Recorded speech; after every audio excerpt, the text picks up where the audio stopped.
Pay attention to this home security footage from April 15, 2003. It's 9:47 p.m. You're looking at the exterior of the Harrison estate in rural Pennsylvania. Everything seems quiet, normal, just another peaceful spring evening. Now watch the tree line on the right side of the frame. See that shadow? Right there, moving between the trees. That figure is heading straight toward the house. In less than an hour, he'll climb through a second-floor window using a homemade ladder. He'll take 18-month-old Michael Harrison from his crib while his parents eat dinner downstairs. This footage was discovered 3 days after the kidnapping, and it would become one of the most crucial pieces of evidence in a case that shocked the nation. What you're watching right now is the last moment before a family's worst nightmare began. You know that feeling when you check on your kids at night? That peaceful moment when you peek into their room, see them sleeping safely, and everything feels right with the world? For the Harrison family, that feeling was shattered on the night of April 15, 2003. Thomas Harrison wasn't just any father. He was a decorated military pilot, a national hero who'd broken records and captured the imagination of millions. His wife, Rebecca, was an accomplished writer and navigator in her own right. They had everything: fame, fortune, and a beautiful estate in the rolling hills of rural Pennsylvania. But none of that mattered on the night their 18-month-old son, Michael, disappeared from his crib. This is the story of a crime that gripped a nation, a story of desperate hope, crushing grief, and a mystery that would change criminal investigations forever. Let me paint you a picture of the Harrison estate in spring of 2003. The house, they called it Riverside, sat on 400 acres outside the small town of Millbrook, Pennsylvania. It was isolated, private, exactly the kind of place where a famous family could escape the constant attention of the press and the public. Thomas Harrison had become a household name 3 years earlier when he completed the first solo flight across the Pacific Ocean. Overnight, he went from being just another pilot to being America's golden boy. Everyone knew his face, everyone knew his story. And when he married Rebecca Morris, the daughter of a prominent diplomat, their wedding made front-page news across the country. When Michael was born in October 2001, the media couldn't get enough. Pictures of the Harrison baby were worth thousands of dollars. Reporters camped outside hospitals, followed their cars, tried to sneak onto their property. That's why they built Riverside, to get away from all of it. But here's the thing about being famous. You can't ever really hide. And when you're that famous, people always know where you are. They study you. They watch you. They learn your routines. On the evening of April 15, 2003, Rebecca Harrison was putting Michael to bed around 7:30 p.m. She'd just returned from a trip to visit her mother, and Thomas had been working in his study most of the day. Their housekeeper had the evening off. They had one other staff member who lived in a cottage on the property, but he was nearly half a mile away from the main house. Rebecca sang Michael his favorite lullaby, tucked him in, and latched the window in his second-floor nursery. She went downstairs to have dinner with Thomas. They ate, they talked, they had no idea that someone was already inside their home. Around 10 p.m., Rebecca went upstairs to check on Michael one last time before bed. The nursery door was open, just slightly.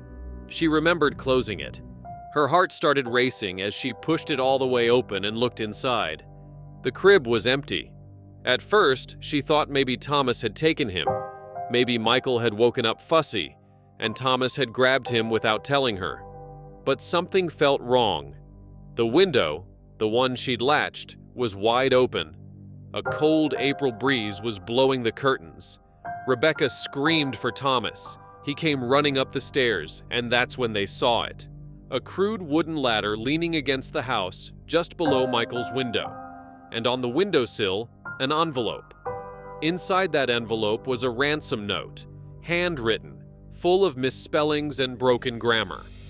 It demanded $75,000, a huge sum in 2003, and gave specific instructions about how to deliver the money. The note ended with a chilling warning: "Don't contact the police, or you'll never see your son again." Thomas and Rebecca faced an impossible choice. Every parenting instinct told them to call the authorities immediately. But the note was clear. What if? Calling the police meant losing Michael forever? They debated for nearly an hour before Thomas finally picked up the phone and dialed 911. Within hours, Riverside was swarming with local police, state troopers, and federal investigators. This wasn't just any kidnapping. This was the son of one of the most famous men in America. The media got wind of it almost immediately, and by sunrise, reporters were lined up outside the estate gates. The investigation kicked into high gear. Police examined the ladder. It had been handmade, crudely constructed from lumber that could have come from anywhere. The ransom note was analyzed by handwriting experts. The windowsill was dusted for fingerprints. Investigators interviewed the staff, neighbors, anyone who'd been near the property in recent weeks. But here's what haunted everyone. Michael's blanket was still in the crib. His favorite stuffed rabbit was still there. Whoever took him had grabbed him and gone. Fast. So fast that Michael hadn't even cried loud enough to wake his parents. How was that possible? The ransom. The days after Michael's disappearance were absolute torture for the Harrison family. Thomas barely slept. Rebecca couldn't eat. They sat by the phone waiting for another contact from the kidnapper. The media circus outside their gates grew bigger by the day. Reporters were offering money to household staff for inside information. Helicopters circled overhead. The whole thing was a nightmare.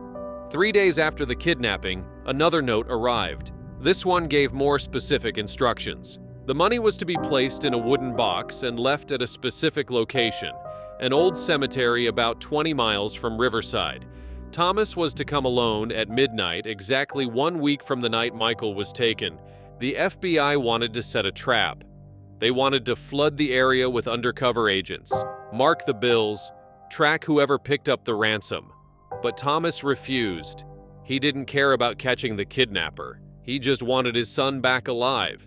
Against the FBI's advice, Thomas followed the instructions exactly. He went to the cemetery at midnight on April 22nd, alone, and left a box containing $75,000 in cash. He waited in his car for over an hour, watching the cemetery gates, but no one came. When he finally went back to check, the box was gone. For the next 2 weeks, the Harrison family waited for word about Michael. Surely, now that the ransom had been paid, their son would be returned. The kidnapper had gotten what they wanted. Michael would come home. But the phone never rang. No new notes arrived. There was only silence. Thomas and Rebecca went on the radio, pleading directly with the kidnapper. Rebecca's voice cracked as she begged for just one sign that Michael was alive. Thomas offered more money, anything, if they would just return his son. Still nothing. The investigation continued, but leads were running cold. Police had interviewed hundreds of people. They'd followed up on dozens of tips from the public, but they were no closer to finding Michael or identifying who had taken him. Then, on May 18, 2003, everything changed. A delivery driver named Frank Dalton was making his route along a rural road about 5 miles from the Harrison estate. It was early morning, just after dawn. As he was driving, something caught his eye in the brush near a shallow ditch. At first, he thought it was a doll, maybe some kid's toy that had been tossed out of a car window. But as he got closer, his stomach dropped. It wasn't a doll. Frank immediately called the police, and within an hour, the area was cordoned off. Medical examiners and forensic investigators descended on the scene, and by that afternoon, the news that every parent fears became reality for Thomas and Rebecca Harrison. The remains found in that ditch were confirmed to be 18-month-old Michael Harrison. The coroner determined that Michael had died from a skull fracture, likely within hours of being taken from his crib. The best theory was that whoever climbed down that ladder with Michael had slipped or fallen, maybe even while still on the ladder itself. The fall had killed him almost instantly. But here's what made it even more horrific.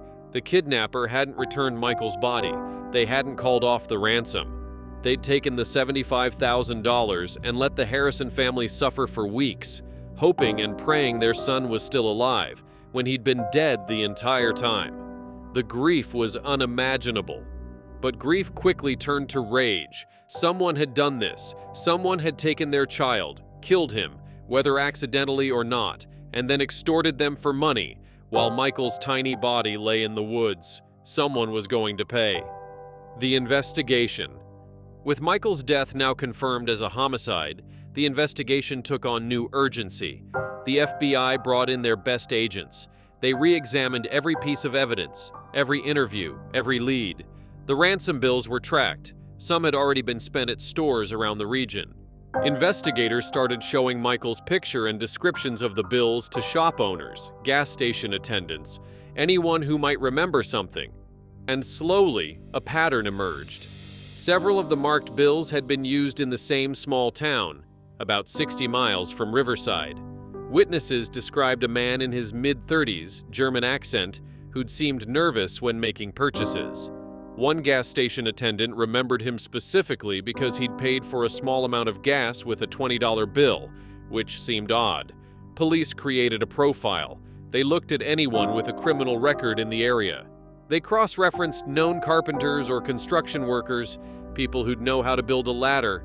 They looked at anyone who'd worked on the Harrison property in the past year. And then they got a break. Investigators went back through all the security footage from the Harrison estate. Most cameras covered the main driveway and entrance gates, but there was one camera that captured a portion of the western tree line. At first, nobody had paid much attention to it. The angle was bad, the lighting was poor, and it mostly just showed empty woods. But when agents reviewed the footage from the night of April 15th, they spotted something. At 9:47 p.m., just over an hour before Rebecca discovered Michael was missing, there was movement in the trees. A dark figure moving deliberately through the shadows toward the house. The quality wasn't good enough to identify a face, but you could make out the general build. A man, medium height, carrying something long and unwieldy, probably the ladder. This footage confirmed what investigators had suspected. This wasn't a random crime. Whoever did this had surveilled the property. They knew when to come. They knew where the cameras were, or at least where most of them were. The discovery led investigators to re-interview everyone who'd had access to the property in recent months, and one name kept coming up. A local handyman named Klaus Bergman had done some work at Riverside about 6 months before the kidnapping.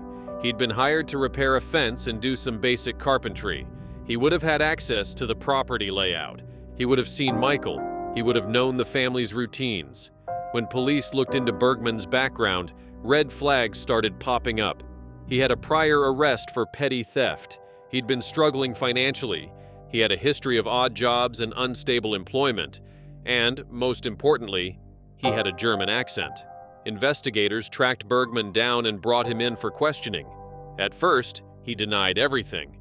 But when confronted with evidence that some of the ransom bills had been traced to businesses near his home, his story started falling apart. They searched his house and found more of the marked bills hidden in his garage. They found lumber that matched the type used to build the ladder. And they found handwriting samples that experts matched to the ransom notes. The case against Klaus Bergman was overwhelming, but he still wouldn't confess. He hired a lawyer and refused to say a word. The trial began in early 2004 and lasted for 6 weeks. The prosecution laid out their evidence piece by piece: the ransom bills, the handwriting analysis, testimony from witnesses who'd seen Bergman acting suspiciously, the lumber, the timeline.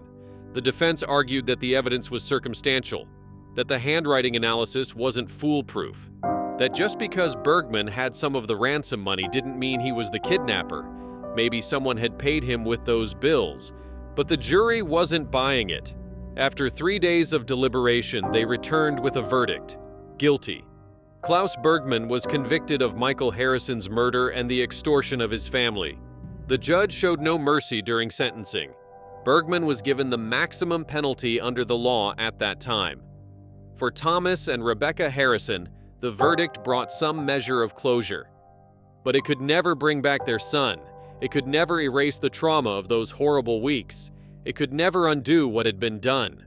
The kidnapping and murder of Michael Harrison changed more than just one family. It changed how America thought about child safety. In the aftermath of this tragedy, laws were strengthened.